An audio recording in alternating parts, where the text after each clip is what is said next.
Are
you ready for the greatest show in fantasy football history, hosted by the incomparable Scott Connor and the one and only Ray GQ? I present to you Destination Chill, where football and fantasy collide. G-E-G-P. Good evening, good people. Welcome in. This is another episode, another stream, another installment of Destination Chill. I'm the host of this bad boy, Ray G. You can find me on X at Ray GQ, and I am joined, as always, by my esteemed co-host and colleague, one of the, if not the sharpest Dynasty manager I've ever played against, not named myself, Mr. Scott Connor. You can find him at Charles Chill, FFB. Player takes. That's what we're doing tonight. We're talking all things NFL players. We might throw some college stuff out there, but this is what people want to talk about. Everybody wants to talk about this player, that player. What do you think about this guy moving forward, long-term in Dynasty, rest of season? So we're going to give you exactly what you want tonight. I'm excited for this episode because a lot of what we do at DD is process-oriented, and everything that you do, my friend Scott, a lot of what you do is about process, and you are very outspoken. You are very loud about picking players ain't your game. That's not what you're trying to do. You're not trying to be the best player picker. So this is a little bit outside of your wheelhouse tonight. Scott, how you doing tonight, and how you feel about this show we got on tap for people? I'm feeling good. I agreed to do this show with Ray talking about players, but no, it's nice to change it up. You sent me a message the other day, audio message, because that's literally how we talk. We don't have time to actually talk. We just send back audio message all day, back and forth. But you sent me a message about the grind of the season, and I listened to it, and I was just sitting there thinking, you know what? The season is a grind. Now, don't get me wrong. I love the season because this is the time where people are shaking and moving. You know, like this is the time for seeing results of the process that you spent 9 months building. But it can wear on you a little bit, always trying to think about the next process to outthink your opponents. Like it can wear on you a little bit. So it's nice to take a break, do a show like this where we're just giving player takes, we're giving opinions. And it's interesting because we talked about it last show, but I wanted to start the show with a little trivia for you, Ray. Okay. And everyone's seen the trivia, especially if you're on TikTok, you're constantly seeing the Dynasty Daddy gridiron games and all the trivia games that are out there. Hey, name all the logos, name all the players, all that stuff. So right now, we're going to make it a little more Dynasty specific, right? But I'm going to say, name the 6 bell cows currently in the NFL. We don't like that word bell cow. We talk about it all the time. It doesn't exist anymore. But I've come up with some criteria. So here's the criteria, and you're going to have to name 6. And if you can't get them, we'll see if the chat can help you out. So these 6 running backs this year, here's the qualifiers. They have to play at least 70% of their team's running back snaps. they have to handle at least 50% of their team's rushing attempts. So even if they're those plotter rushing attempts, they still got to be the one that's getting at least half of them. Mm-hmm. They have to run at least a route on 50% or more of their snaps. So whenever they're not rushing the ball, they have to have a high route run rate, and they have to have at least a 10% target share. Okay. So basically all of those together, it's kind of its own little running back trinity of you got to be able to do everything. You got to be able to run the ball, you got to be able to catch the ball, and you have to be out on the field. So it's not just percentages. You got to be out there playing 70% of the snaps. So 6 running backs. How many you think you can name? Kenneth Walker. Kenneth Walker just misses the cut with the route rate. So Okay. he is not one of them. Kenneth Walker just misses it. Rashad White. Rashad White is one of them. Yes, that's one. Okay. I'm thinking kind of obscure here. Jerome Ford. Jerome Ford does not make the cut. Nope. Okay. Jerome Ford does not make the cut. Christian McCaffrey. I wanted to save the easy ones. Christian McCaffrey. Yep. McCaffrey, 100%. So I've got McCaffrey and Rashad White. That's 2. Brees Hall. Brees Hall just misses the cut. Nope. Saquon. Nope. Josh Jacobs. Josh Jacobs. Trusty bell cow, always has Josh been. Jacobs. So that's 3. You Jacobs. Said there's 3 more, right? There are 3 more, yes. I've got one. I think you'll get at least one, and there's maybe one other that I don't know if you'll get. Okay, let me is Gus Edwards one of them?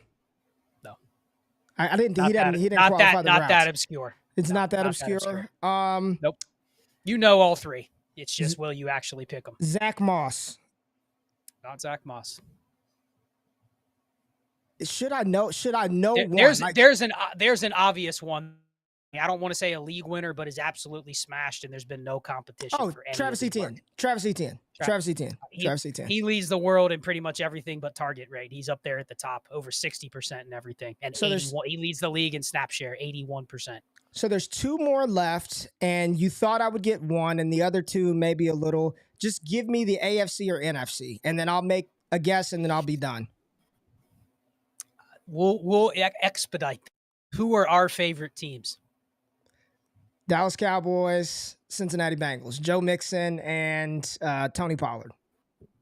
There you go. All right. Are you surprised to see Tony Pollard up there, even though he's not produced with it? He's up there. No, I'm not surprised to see TP up there because he's the running back that's getting all the work in Dallas. It's just not materializing or mattering very much for us in fantasy. But every time you turn on the game, I mean, he's the guy that's out there. Rico Dowdle's getting the scraps for the most part. So not surprised about Tony Pollard and not surprised about Joe Mixon. I just wasn't even thinking Mixon, but that should have been an obvious one as well. Yeah, I mean, Mixon, Jacobs, McCaffrey, how many years in a row are they going to do it? As long as they're here, that's their role. And then ETN's probably going down that road. Rashad White surprised me a little bit. That was not one, if you would have said going into the year, we probably would have said, even though there were other people that said there's nobody else worth a damn in that backfield, which has come true. So there's your 6. Interesting to see how that changes. I think there'll be a couple guys that probably jump into that range. You mentioned like Jerome Ford, Brees Hall. The problem with those guys is early on, their percentages were down a little bit. So their totals for the year probably aren't up there. But I bet if you cut that off at a certain point, they might be in there as well. So good way to start it. Good job. You got 4 of the 6. And interesting if we're starting to use that as kind of a criteria, because I think there's probably some meat on the bone there if we want to start tracking running backs similar to the Trinity. Well, that's a great segue into what we want to do with this show. We are at the halfway point of the NFL season, essentially, of the NFL regular season, or a little past the halfway point of that. We've already passed the halfway point for fantasy. So at this point, Stott, every team, for the most part, should know where they're at, whether they are a playoff contender or they're pushing in towards 2024. And when that happens, and you could start to feel content shift a little bit, you start to hear podcasts talking more about the 24 class and talking about the 24 NFL season, that's when we start to get to, do you want this player or that player? How do you feel about Adam Thielen next season versus the rest of the season? And this is where you start to see some teams take calculated risks and calculated bets on the old aging Mike Evans that you know He's probably going to have limited market window after the season, or the running back like a Derrick Henry, like these guys, Joe Mixon's, these type of players. You're starting to figure out, like, if I buy, I better win the damn league, because you know that there's probably little to no market value going into next season. But I don't want to start off talking about running backs just yet. We'll get to the RBs here shortly, and we're going to try to keep this as concise as possible. So holler at us in the chat, man. Send chats, super chats get the priority if you've got questions about players. But most of us, Scott, outside of Underdog Fantasy, outside of maybe some industry leagues, we're playing in 2 quarterback or super flex leagues. That's just what it is. That's what we play in. So I want to start off talking about the quarterback position, and it is one where you would think it's the easiest position to sort of, you want the starters. As long as they're a starting quarterback, they're under contract, you're good at that position. Yet you look around the NFL and you're like, I don't really feel great about half of these damn quarterbacks that are starting right now. So I want to talk about one of the more polarizing names at the quarterback position for a variety of reasons, some which we will not get into tonight. But I want to talk about Deshaun Watson. And I've heard through the grapevine that you've taken a vow of silence talking about Deshaun Watson, but damn it, it's Destination Chill. We're going to talk about it. We got family in the building. We're going to talk about Deshaun Watson, and I don't want to get into all the others. I just want to focus on his value, how you think people should be approaching him in Dynasty and Superflex formats, taking into consideration all the stuff that we know. His contract, where he's valued right now, keep trade cut, what is he, QB 18, something? I'm not even looking, but he's outside of the top 15 quarterbacks probably on keep trade cut. And a lot of people in Dynasty were and are betting on Deshaun Watson to be their QB1, to be the guy that he was in Houston, or at least show some flashes of what he was in the past. Your opinion on Deshaun Watson is what? And I'll just start by saying this. You have said that he's locked and loaded. He's going to be the starting quarterback next 3 years. He's under contract. He's not going anywhere. I don't know. I hear you, but I'm watching him play, and he beat up on Arizona. Good job, Deshaun Watson. He went out there, one of the touchdowns, we all saw it. It was a fluke-ass lucky touchdown that got tipped up in the air and somehow went forward right into the receiver's hands.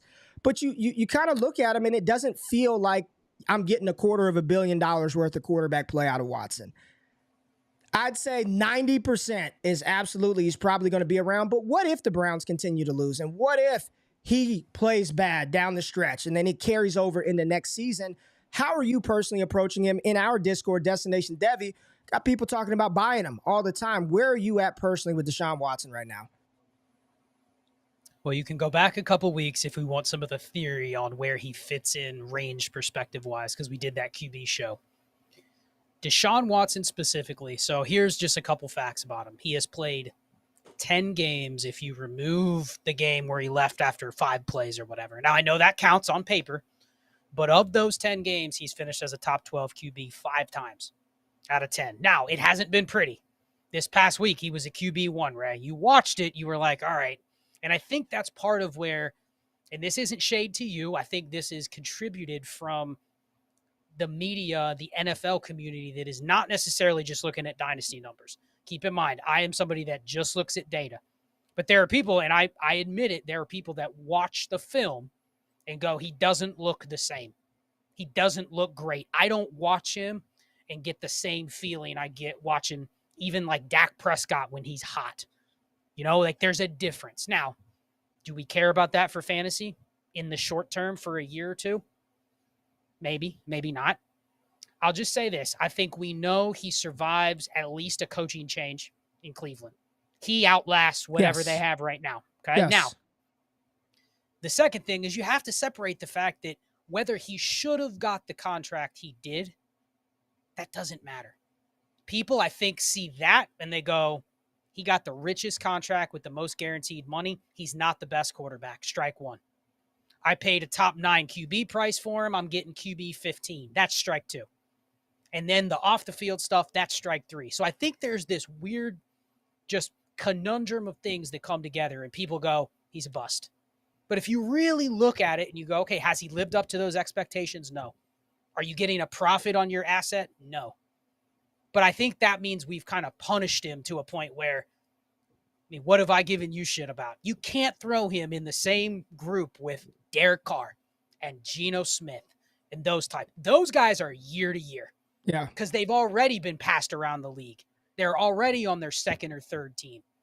Their contracts are such where if it gets real bad for Geno Smith or Derek Carr, there isn't a next year where we're going to leave him alone and give him another standalone year. Deshaun hasn't hit that point yet, which makes me push him a little higher, damn near the top of that gross second tier of QBs that we talked about a couple weeks ago.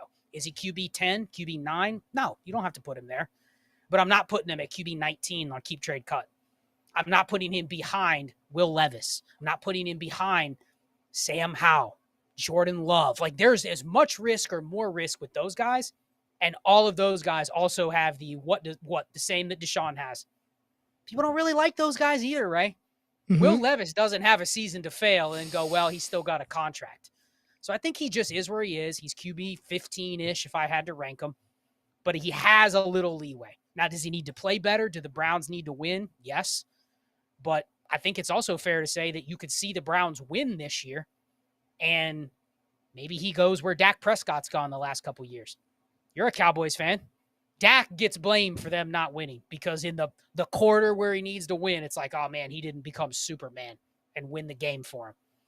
But does that mean he's not having a job? I think they're very similar players. Pick your poison. But I just think he's a little undervalued, which is why I'm always going to break ties in favor of Watson for all those factors. And let me just say this. I don't care. Look, Cleveland sunk the money. I just trolled them that they gave him that contract. But it factors little into my process about how to devalue Deshaun Watson. I'm seeing a couple of people in the chat. Fire emoji. Deshaun Watson. QBR. Deshaun Watson. On the season, 41.7, lower than Jordan Love, Derek Carr, Geno Smith, Baker Mayfield. Deshaun Watson, EPA per dropback, okay? Just EPA per dropback on the season. Here are the quarterbacks ahead of Deshaun Watson. Justin Fields, Jimmy Garoppolo, Tyrod Taylor, Ryan Tannehill, Derek Carr, Geno Smith, Gardner Minshew, Russell Wilson, JRich, who's barely played, Jordan Love. Like, he's not played good football. Like, he has not been good. He hasn't been good. He might score fantasy points. Goddamn Tyson Bagent was top 10. He had 4 turnovers, 3 picks, and a fumble. So spare me that he keeps finishing inside the top 10. The quarterbacks this season have been awful, by and large. Patrick Mahomes had a week where he was behind Danny DeVito, or whatever his name is, Danny DeVito, Sean DeVito, whatever his name is. He was behind him. So I feel like what's happening is a lot of fantasy gamers are telling themselves this hopeful story that Deshaun Watson, because he's got this security, that he's going to turn something around for your roster or end up. We're talking about a QB2 here. We're literally talking about a quarterback 2 who's got little to no market value, who after this stint in Cleveland, if it doesn't work out, do you think they're going to give him another $50 million a year contract if he doesn't win?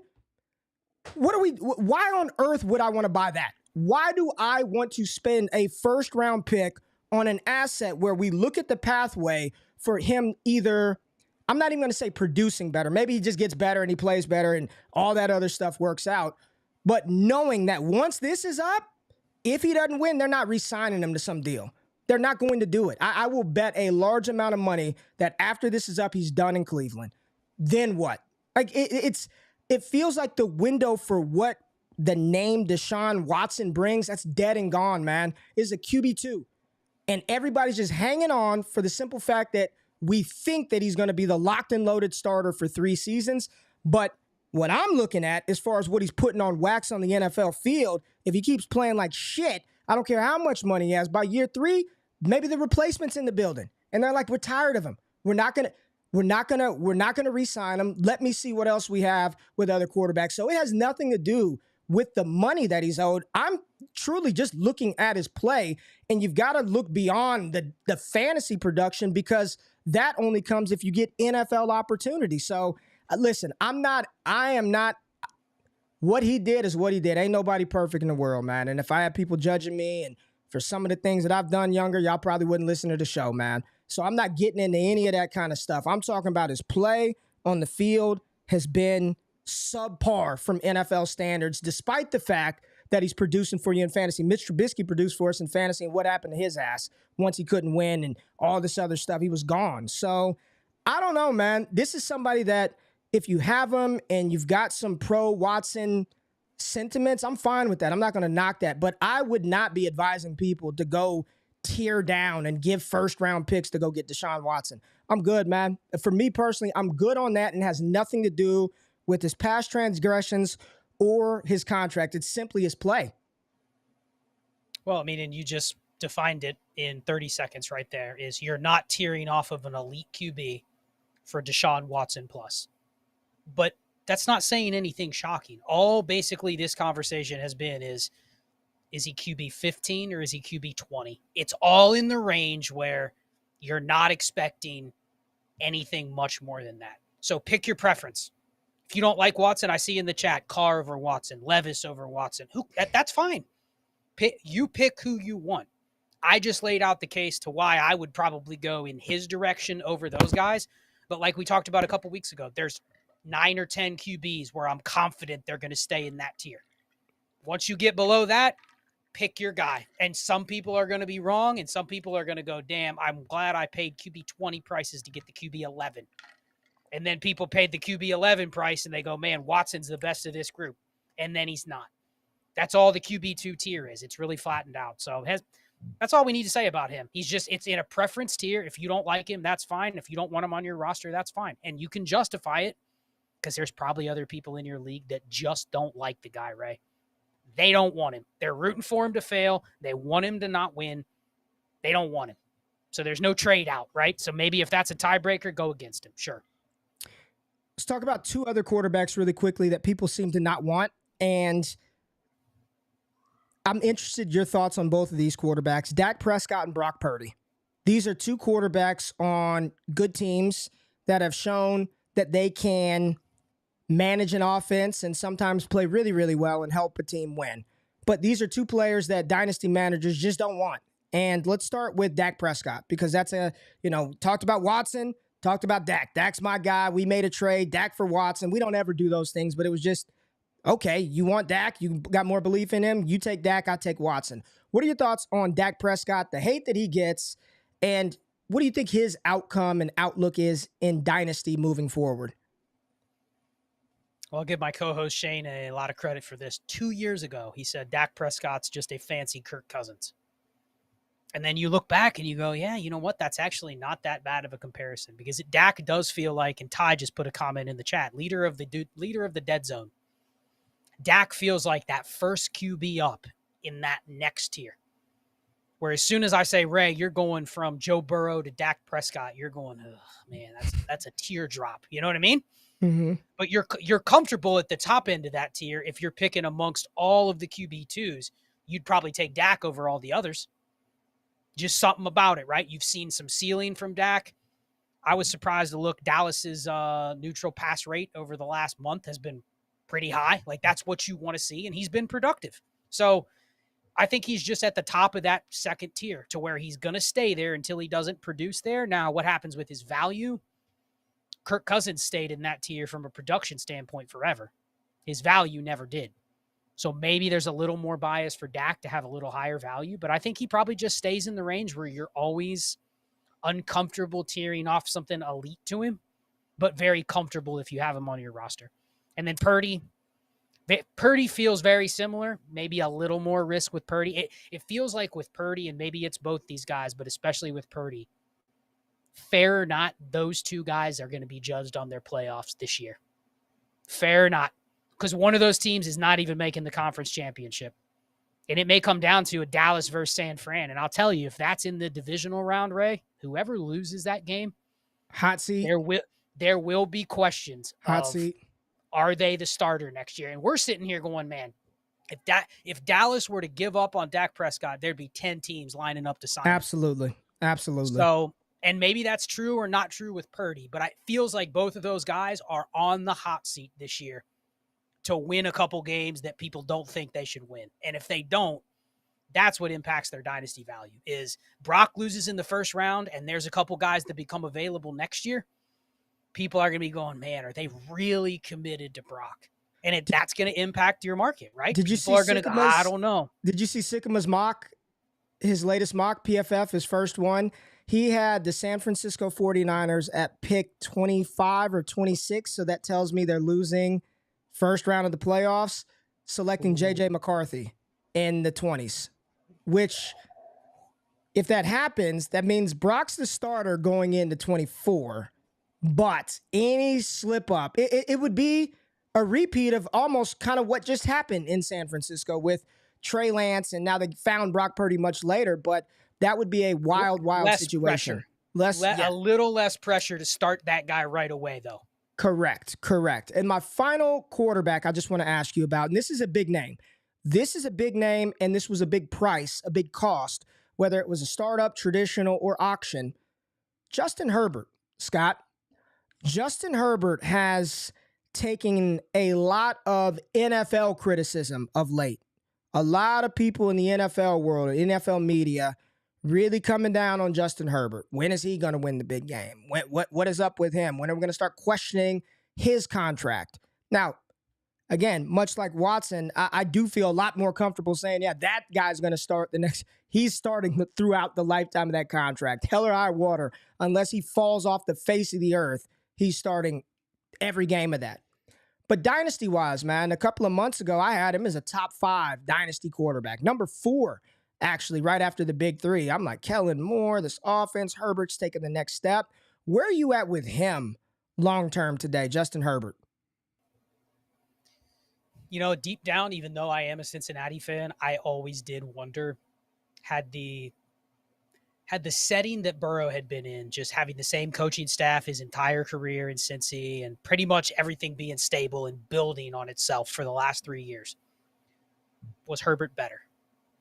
And I was hoping this year you saw it with Kellen Moore of like, all right, the offense is going to look different. Now, maybe you can argue the weapons haven't been that good, but I also don't think you can look at Herbert's weapons over the years and say they were so bad that a good scheme or a good quarterback couldn't have at least made it work, right? You know, there's worse situations to where, damn, that quarterback's smashing. And Herbert's still been good. Don't get me wrong. Like, he's still a top 6, 8 quarterback every year in fantasy. Like, he's going to put up numbers just because of the way that he plays. They let him throw a lot. He's definitely can make big plays at the, you know, in one play. He can throw for, you know, long touchdowns and whatnot. But has he hit his ceiling, I think? Because there was part of me that was wondering, all right, this guy could get up to QB1, QB2, QB3. Yeah. And maybe he's kind of settled in the QB 5 to 8 range, and that's where he's just going to settle. And that's okay. So I'm not worried about him for Dynasty. From like a real NFL perspective, though, I think it's fair to say, okay, there might be some guys, like I know we had a conversation earlier today. Burrow's probably better than Herbert from an NFL perspective. As long as the fantasy numbers are there, it's probably fair to say it doesn't really matter who you have. If not, you prefer one over the other. You know, like there's probably tiebreakers there, but from a fantasy perspective, he's in the top 8. It's just, is he someone that can command a tier down to somebody else? I don't think so. I think he's just settled in that range. I'm confident with him. Well, this is not Wake Up, but one of my favorite segments on Wake Up is Would You Rather, Scott Connor. So I'm about to put a little fire to ass right now, and we're going to stay on Justin Herbert and just rapid fire, no explanation. I want gut feel for you to blurt it out, taking all of this into context, okay? Production, future value that you can trade away, longevity. Think of those 3 things, all right? And just gut feel from the gut, no process, no talk. Justin Herbert, Lamar Jackson. Herbert. Justin Herbert, CJ Stroud. Quick. Stroud. Justin Herbert, Anthony Richardson. Herbert. Justin Herbert, Joe Burrow. Burrow. Okay.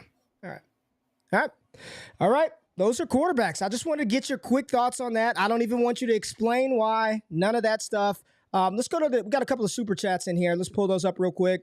Here we go. Jimbo. What's up, Jimbo? Jimbo, what's up? He sent 2 of them, man. He said, Top 5 most rostered players on champion rosters. He wants to know what those are. And then he also has one right here. Better buy in PPR right now. Swift, White, Kamara. This is a great segue to running backs. Let's just go to running backs and talk running backs. So he wants to know better PPR buy right now for the rest of the season. DeAndre Swift, Rashad White, Alvin Kamara. I'd lean Swift. They have a pretty favorable schedule, but I think you're probably looking at any of the three and just saying, which one can I get? And they fill a spot. So I'd probably rank them Swift, Kamara, White, but they're real close. Really good. 3 good names actually to put there. Maybe you lean towards Swift or White just because they're not 28 years old. Well, it's seasonal, so we don't even care about anything further. Oh, that's right. I didn't see the seasonal part. Seasonal. So, so that's how I would rank them. I would say Kamara over all 3. Give me Alvin Kamara. I know last week got kind of nuked by Taysom Hill, but since returning from injury, he's been a top 5 running back every week outside of last week. They're going to load him up. And I said that from the beginning. When he's back, they're just going to load him up with carries, load him up with touches. So his other thing, top 5 most rostered players on champion rosters. The hell if I know, Jimbo. Do you know, Scott? I have no idea. You talking about like right now or last year? You know what I can fire up here real quick? I can fire up the old war machine. It'll probably tell us the 5 highest right now. Yeah, so do that while I engage with the chat as we pivot on to the running back position. This is going to be an interesting topic because Scott, right now with the running backs, you have guys producing with names that nobody really likes. One of them we just mentioned, Rashad White. Nobody really wants Rashad White, but he's producing. We've got names of players who people were very high on coming into the season, and they have not delivered for us in fantasy. And those running backs are kind of in no man's land. Tony Pollard is the biggest no man's land running back that I find out there right now. He came off of a spectacular season last year, gets handed the keys to the job. Everybody gets excited. RB1 overall. You just said he's one of the 6 bell cows in the NFL, yet he's doing absolutely nothing for us. It looks like some of his juice got zapped from that injury, and Dallas probably is not going to offer him a contract next year, and he's going on 27 years old. This is a very weird time with the running back position, and I think it doesn't do it service to leave this piece of the context out. It's not just about the lack of what the running backs are doing now, Scott. It's also looking ahead and the lack of elite running back prospects that are potentially going to be entering to the NFL, which leads me to believe one of 2 things. One, some of the running backs that we kind of give crap to right now, Jerome Ford, Rashad White, Kenneth Walker, whomever it is, those guys may have, just by default, opportunity next season and beyond, potentially. Just because right now there are no Gibbs, there are no Bijan Robinsons right now. And then you've got the guys that you spent the high capital on. Bijan Robinson not producing the way that we wanted. Jahmyr Gibbs, as good as he's been, Monty's back, you're a little bit nervous. You are not expecting what he's done. So it's a very interesting time with running backs. But what did the War Machine pull up? What do we got? So if we're looking at just overall WAR, so there's only been 4 players that have been above 2.5 WAR, and there's only 6 players above 2. So we're talking total WAR for the year. So he asked for 5. Tyreek Hill, I think we could have guessed that. Damn near almost 3 WAR for the season. I mean, literally the dude is averaging over a third of a win every time he's in your lineup. Think about that. I mean, think about that number. You just have him. I mean, that's almost like saying I have a 50% chance of winning my league just because I have him. Then A.J. Brown, Christian McCaffrey, Stephon Diggs, and then there's real close between Josh Allen and Jalen Hurts. So if you remove Superflex, it's interesting, Ray. If you remove Superflex, you got Tyreek, Brown, McCaffrey, Diggs, and Travis Etienne are 5 of the top 7 players. So even in Superflex, now we're talking like standard here. If we get into weird scoring, then the quarterbacks go a little bit higher. But yeah, I mean, generally this has been the year of if you hit those spike weeks at receiver, or if you have the running back that stays healthy and is the bell cow, aka McCaffrey and Etienne, like that has been more of a difference above what random people are throwing into their lineup relative to their position than the quarterbacks. So then to your point about the running backs with Pollard, like Pollard's been disappointing, but I was just messing with the WAR per game filter. And if let's assume that a running back, let's assume every running back's going to miss one game, right? Just conservatively. Yeah. Yes. So just to hit one WAR on the season, our running backs probably got to get to like 0.7, 0.8 or 0.08 per game, right? Mm-hmm. And that's just to get to one. And I just gave you the leaders already. And I mentioned those guys were over 2.5, right? So just to get to one, you got to be about 0.08 per game. Let's just say like 1.5. That's even getting to close to being a difference maker. That means a guy's got to be above, like, I don't know, to get to 1.5, you're talking about 0.1 WAR per game. How many running backs are even sniffing 0.1 WAR per game, right? Just take a gander. 15. 15, you're at 1, 2, 3, 4, 5, 6, 7, 8, 9, 10, 11, 12, 13, 14 right now are above 0.1. And some of those are per game. So Yeah. I'm showing you Devon Achane, Kyron Williams, David Montgomery. Like those per game, those guys are there, but you're already pissed because they've missed half the season, right? Yeah. So you go down and you go a little bit lower to names like Pollard, Mixon, Pacheco. You would say those guys aren't difference makers. Ramondre. No. But per game, Tony Pollard and Joe Mixon are not that different than Saquon Barkley, Derrick Henry, Austin Eckler. They're not. So has Pollard been disappointing for what you paid? Yeah, but I think we've seen this. You don't have McCaffrey or Etienne. You just needed somebody that can eat innings in those spots. And that's what Pollard is. So, I mean, I'm not saying he's been worth the investment, but it's just kind of it's sobering to realize that as long as you had healthy guys in that range, you could have got by. That's not losing you your league unless somebody has McCaffrey and Etienne or McCaffrey and one of those elite receivers. You're able to keep up even with guys like Pollard. Does what we're seeing or what you are personally witnessing happen this season with running backs in fantasy make you even more confident in your personal strategy? Any running back on the 53. I'm going to, if I get an elite guy, a Christian McCaffrey, and I'm not even going to say Etienne because people weren't putting him in that atmosphere at the beginning of the season, but whatever the elite running back is, and maybe there's only a couple of them, or maybe you're like, if it's McCaffrey or bust for me, but does this make you lean into it even more to where you don't want to invest any type of significant capital, first round, second round, third round capital into the running back position moving forward? It does, but that's also maybe a little bit of a lazy take, only because I'm not confident enough in analyzing running backs to tell you what is the difference between Tony Pollard and Travis Etienne. It's not the workload. I gave you that at the beginning of the show, right? They both should be able to produce WAR numbers that are similar, but one is and one isn't. Now, coming into the year, do we really have the tools to say it's going to be Etienne and it's not going to be Pollard? Hell we no. really didn't. No. Right. So until I can say I can pick the difference between them, then no, I'm going to lean and be conservative and say I'm not going to invest a high price, because in a rookie draft, if I can say you're going to give me a guy that gets touches, I bet you I can hit on a Tony Pollard this year, that type of production. What I can't forecast is, all right, I hit on Travis Etienne. I hit on Devon Achane. Like, where did that efficiency come from? And until you show me a path where we're good at picking that, like the Trinity tool is for wide receivers, I'm going to lean towards I'm not really investing heavily in running backs, and I'm just going to keep eating innings and trying to hit on guys that just fill spots for me week to week. Jacob asked, is WAR related to fantasy football or real life? Both. To answer that question, both. You can go to PFF.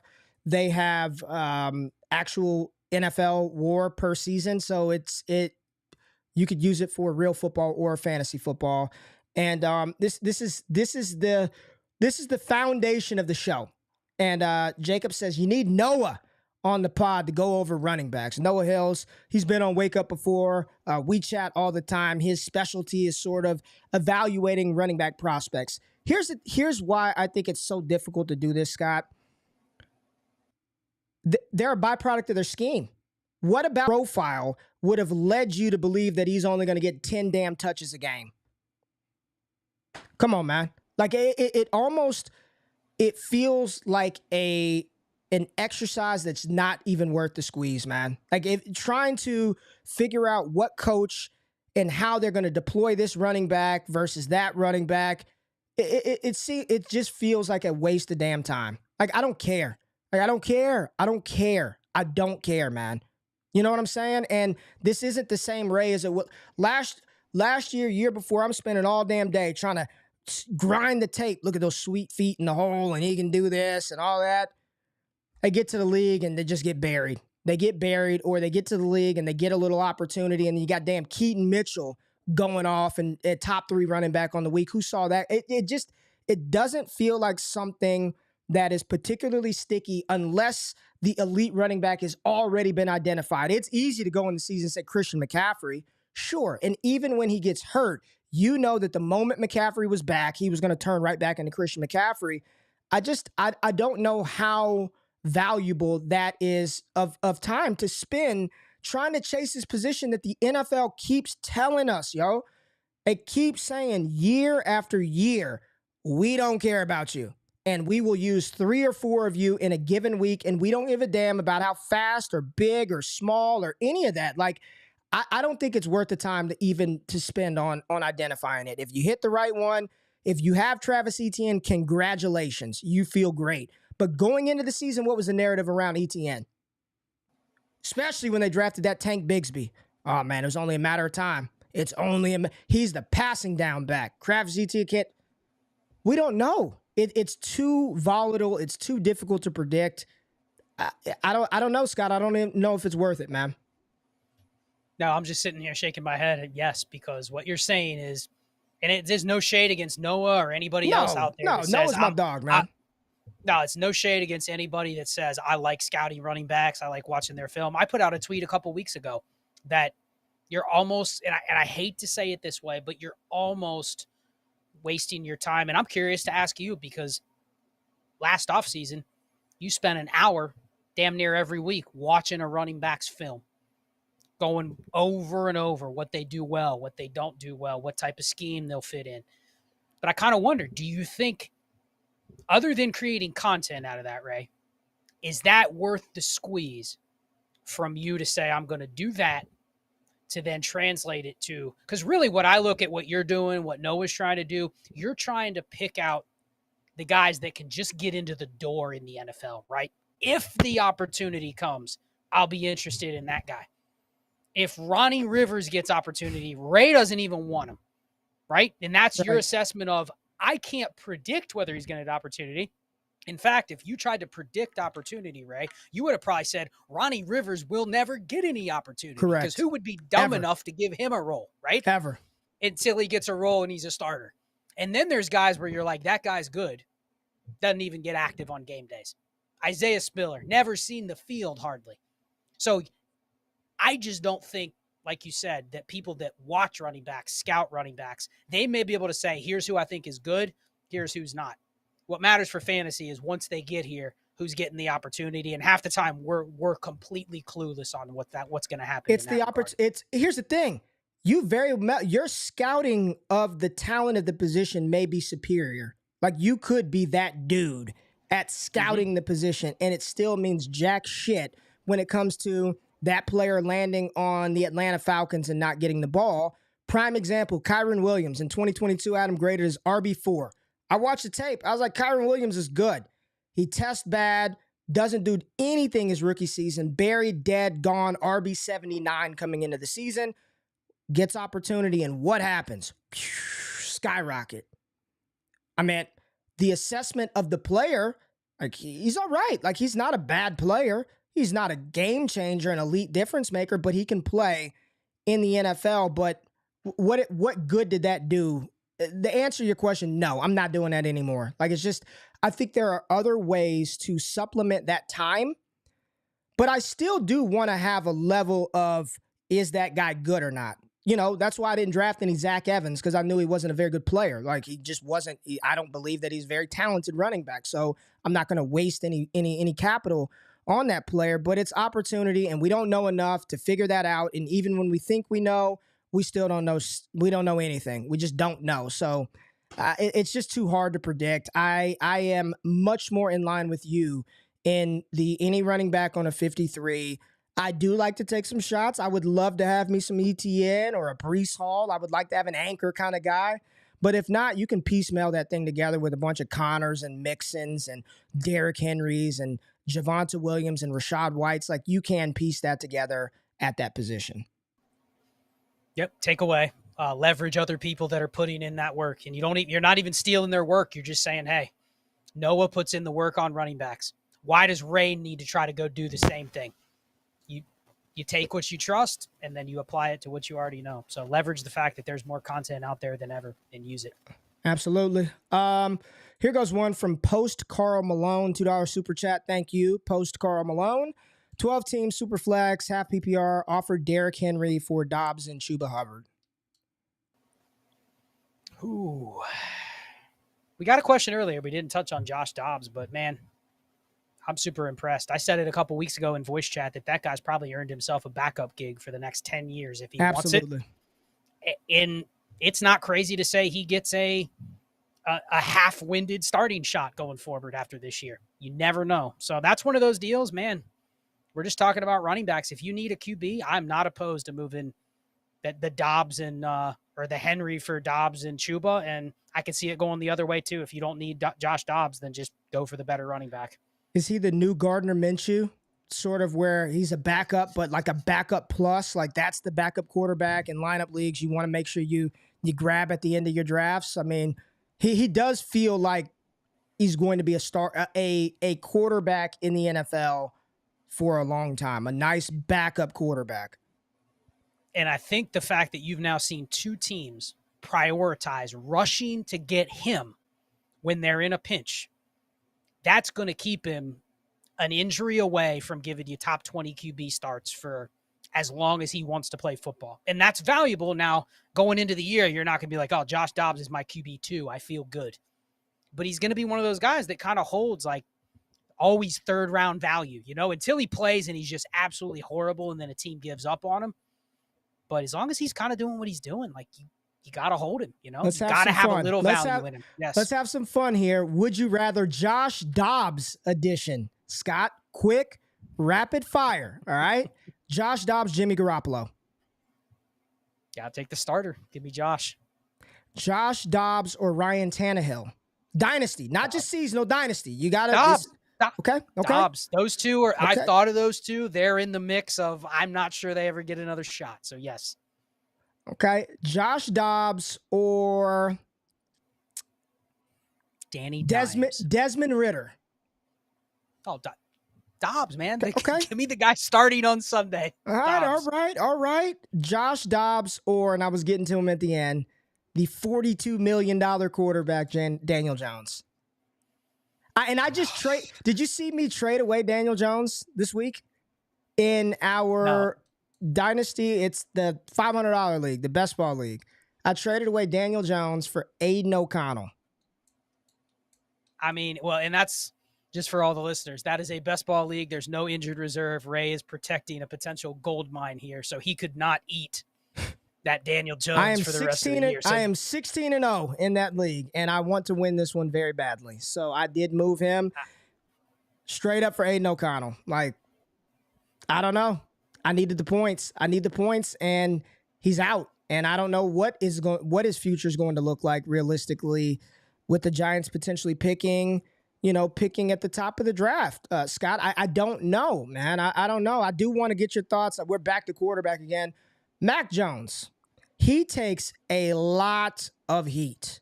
And you were talking about, I don't want to hear a damn thing about Herbert's weapons, Dak's weapons, T-Law. People talk about him. Oh, he needs more weapons. Go look at what Mac Jones has had to throw to the past 3 seasons and tell me there's been a worse offensive skill position room than the New England Patriots. What team has had a worse collection of skill position players than the New England Patriots over the last 3 years? Name a team. I really can't. They've had a couple weapons, and they've also had subpar offensive coaching. I mean, it's been the perfect storm of, if you had to make an excuse and say a guy got put in a situation where he was doomed to fail, Mac Jones would probably be one of the cover players for that example. So I can't really name anybody. There's maybe a couple that had a 1-year scenario, but this is year 3, right? In year 1, he was good. We talked about year 1. He was top 20 in efficiency. You're like, this guy can at least be somebody that can sustain the offense, right? He's not going to ever have high fantasy upside, but could he be a guy where you're like, all right, he's reliable. I want my fantasy weapons to play with him. And the last 2 years have just been, he has nobody to bring him along, and he's coming down with the ship as well, to the point where, there's another scenario where he just gets F4'd out of New England because they just point the finger at him. They have a high draft pick. They gut the team, and he's got to go. He's got to go if they have a high draft pick. And that's somebody I'm still willing to buy in because I do believe in that efficiency from year 1. That he's going to get one more shot before some of those other guys you named. So I would take him over Josh Dobbs. I mean, it's a pretty bad situation in New England, and you're saying he's had weapons. When Kendrick Bourne, Jacoby Myers, he had Jacoby Myers last year. That was his best weapon he's probably had in his career was Jacoby Myers.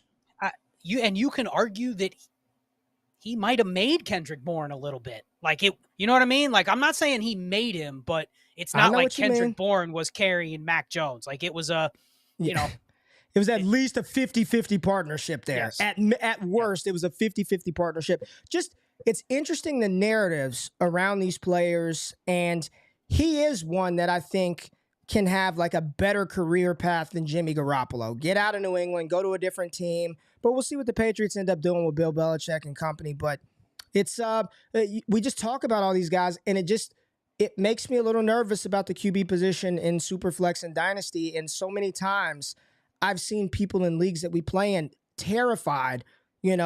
There's elite quarterbacks on the market, Scott, because people are trying to tear down. I saw today in one of our Heisman leagues, Jalen Hurts was being offered to folks. I'll give you Jalen Hurts for Kyler Murray, a first and a second. Oh, that's too much. I can't pay that for Jalen Hurts. Oh, I can't. I'm telling you, Matt, I don't get it. I don't get this. This is a whole different topic about paranoia and paralysis and trades. We're talking player today. We'll get into that another day. We got one from Richie. Richie's here for every damn stream we do. Josh Dobbs or Mac Jones? Yeah, I said I would take Mac in there. That's one of the few that's at the bottom that I would still take over Dobbs. Yeah, same here. I would take him as well. What else do we have from you good old people in here? Scott, we're already at 7:52. How did the show go by that fast? What else do we have? Stroud. What do you want to talk about from receivers? We haven't talked about receivers. I kind of don't want to talk about receivers. Go look at the Trinity tool. I want to engage and entertain. So I want to talk about tight ends with you, Mr. Connor. Yep. Yep. I want to talk about this position. Just your thoughts on, I don't want to even say any names, just your thoughts on what you're seeing from young tight ends, old tight ends, middle-aged tight ends, how they're treated. This is the first year I haven't seen people like thirsting for tight ends in trades. I haven't seen a lot of that happening in leagues that I'm in, which makes me feel more inclined to go get some of these guys. But what is your opinion on these guys? And we're seeing the ascension of players like a Trey McBride, Jake Ferguson locking himself into a top 10 tight end status damn near. Just what's your thoughts on the position and your takeaways right now this point in the season?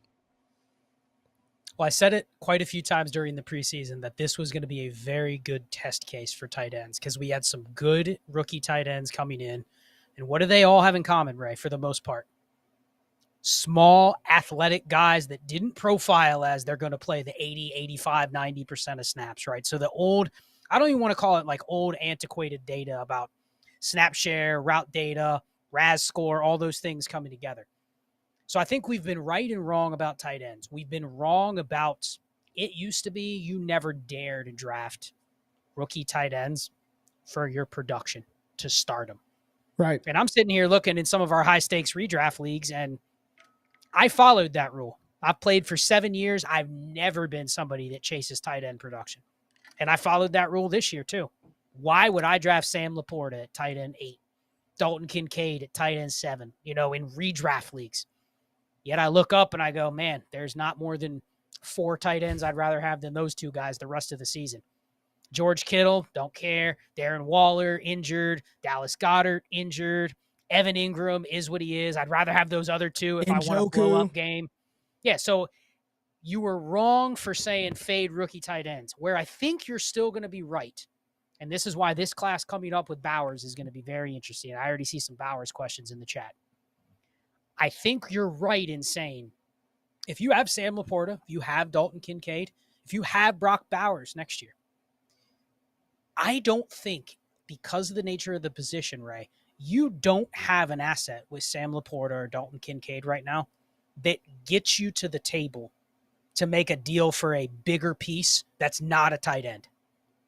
Like, go to somebody and say, we're not talking like super inflated premium with crazy scoring, just a regular tight end premium league that 90% of the people out there are playing in. You take your Dalton Kincaid and go, what do you want plus Dalton Kincaid for Jamar Chase, for A.J. Brown, for C.D. Lamb? And the person's probably like, man, how does that conversation go, Ray? I like Kincaid, but I don't know if he really is going to count much in that deal. Like, I'll take him. He's good. Don't get me wrong. I need a tight end. He's a top 5 tight end. Fine. But when you bring that asset to the table, that is not the same as bringing Chris Olave to the table, right? So I don't think tight ends are a mechanism to make bigger trades. I think once you have a guy like Laporta or Kincaid or whoever, you're now saying, I'm just going to hold on to the guy and just bet that he's going to be difference-making production versus doesn't feel the trade value is really there. And maybe that changes, but I haven't noticed in most of our leagues anybody really wants the tight ends. They'll take them.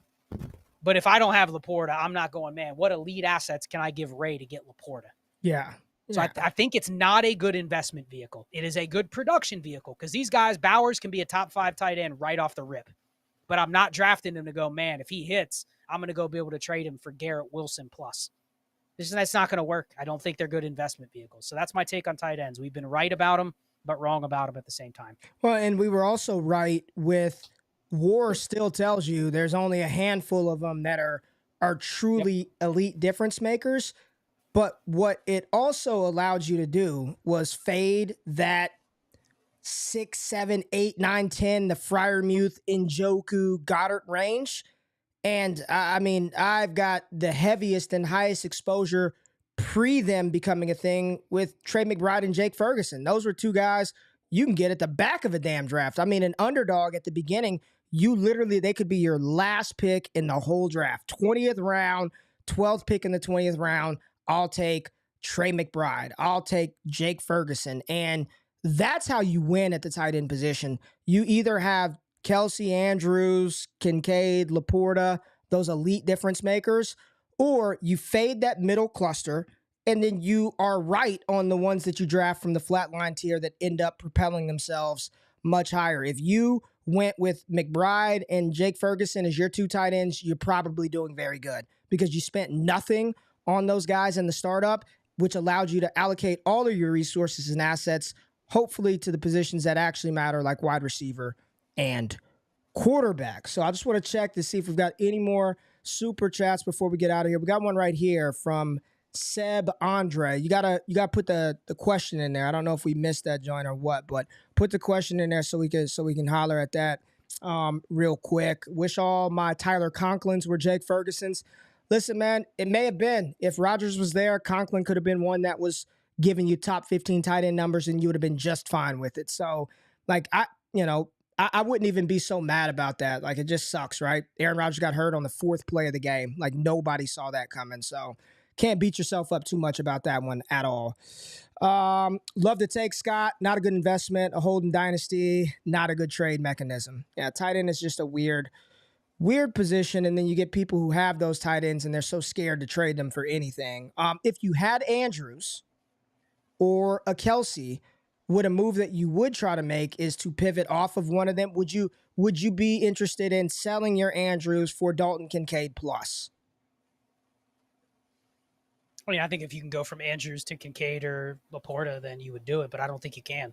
I think the person that has – I don't think so. Especially Laporta, but I think the way Kincaid's played the last couple of weeks, I don't think the person that has either one of those. Here's the thing: they don't have a gap in their lineup. they're going, I'll just start that guy the rest of the year. Like, they don't see the need to tier up for, is that even a guaranteed tier up, Ray? We think it is. We know Andrews is very good, but dude, I almost made a trade this week where I offered 4 assets, and one of the running backs was very good, and Trey McBride. And I started to look a little deeper, and I'm like, if McBride is the guy and Kyler's back and he's going to just feed him 7-8 targets a game, like, why am I trying to go get Andrews and giving up? Not going to get Andrews production, but enough to where I'm not hurting. Like, why am I giving up 3 more assets just to get the name of Mark? I rescinded the offer sat in his inbox 24 hours plus. You know what I'm saying? And I just pulled it. I'm like, you know what? I'm glad they didn't press accept. I'll just roll with McBride. I'll just roll with Ferguson. I don't need the name. So, interesting position, interesting strategies, interesting thoughts. But we are at time, Scott, and we've got a whole Discord of people waiting to talk to one of your co-hosts from Dynasty Trades in 5. Yeah, tonight's AMA following this. Check it out if you're already in the Discord. If not, go to destinationdevy.com. You can sign up. You'll also get access to the audio archives or replays of it as well. But yes, Ray is live on the AMA stage with Clay. Clay, the, I guess, overshadowed host of Dynasty Trades in 5. He keeps Shane and I in line. But I think that will be an interesting conversation to see what you have on tap for him. And Clay also heads the roster reviews. So if you're interested in a roster review, check that out. Roster reviews can be had. You see it on the screen. Thanks for putting that up there. Sign up for a roster review. There's a couple different options. You can check it out there, or you can email rosterreview@dynastytradesin5.com. So check that out. If you're not in the Discord, get over there, sign up. Again, you can go to destinationdevy.com. And yeah, that's where we'll be continuing this conversation. And I'm about to jump off, and I'm happy to tune in to see what Ray has on tap for Clay. That should be a good one. 2, Clay's usually the host, so you putting him on blast and asking him Dynasty questions. I try to do that. I don't know if you've ever caught that, Ray, on our streams. Oh, yeah. Sometimes I pause and I go, Clay, what do you